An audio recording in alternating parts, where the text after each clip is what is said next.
តោះបងប្អូនអញ្ចឹងយើងធ្វើការselect បទចម្រៀងរបស់យើងទាំងប្រមាណមកហើយយកមកដាក់នៅក្នុងកម្មវិធី FL Studio របស់យើងបងប្អូនខ្លះមានកម្មវិធី FL Studio ប្រើនៅបាទអត់ទាន់មានទេអាចចូលទៅយកនៅក្នុង Channel Telegram របស់ខ្ញុំបានណាខ្ញុំដាក់ជូនណាយើងបរិបរួមវាមើលអញ្ចឹងមកហើយបទដែលយើងបង្កើតមកពី Suno យើងបទខ្លះគឺយើងវាវែងណាបងប្អូនវាវែងបទខ្លះអត់ឮទេតែវែងចេះតែវែងឬក៏វាកង់អញ្ចឹងណាអញ្ចឹងក្នុងកម្មវិធីកម្មសិទ្ធិបញ្ញាវាអត់ទទួលបទយើងបែបហ្នឹងទេឥឡូវយើងសេរី fade in fade out វាសិនទៅដូចក្នុងវីដេអូហ្នឹងតែម្ដងបាទវីដេអូនេះខ្ញុំថតឲ្យម្ដងហើយតែខ្ញុំអត់បាន voice ជាសំឡេងទេខ្ញុំមក voice សំឡេងសារថ្មីបាទហើយមិនបាច់ដាក់ webcam អីទេមុខអាក្រក់តោះគ្នាមើលទៅបន្ទាប់ពីយើងទិញបទចម្រៀងរបស់យើងចូលហើយយើងសេរីវា fade in fade out ចឹងមកអានេះយើងសេរីពីខាងក្រោយណាឥឡូវយើងទៅសេរីខាងមុខវិញម្ដងនេះឡើយនេះតោះគ្នាមើលទៅអាណាដែលវាអត់សូវមានអាសញ្ញាចម្រៀងហ្នឹងណាអាណាវាអត់សូវមានសញ្ញាចម្រៀងហ្នឹងមានន័យថាវាអត់ឮទេអញ្ចឹងកុំទុកឲ្យវាវែងពេក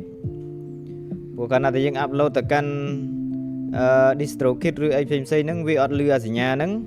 វាអត់ឮសំឡេងយូរគឺវាអត់ approve ឲ្យទេ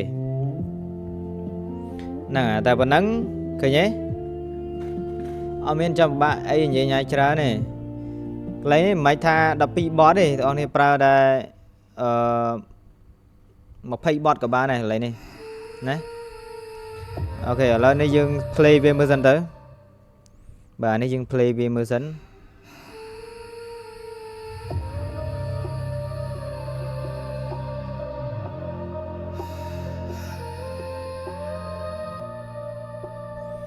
បាទតោះគ្នាមើលទៅអានេះជា mixer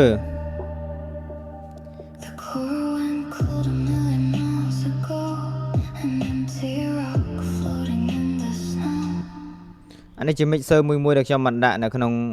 ការកែបទចម្រៀងរបស់ខ្ញុំហ្នឹងឬក៏ remaster ហ្នឹងណាឥឡូវ export បាត់ដល់ណាបង export បាត់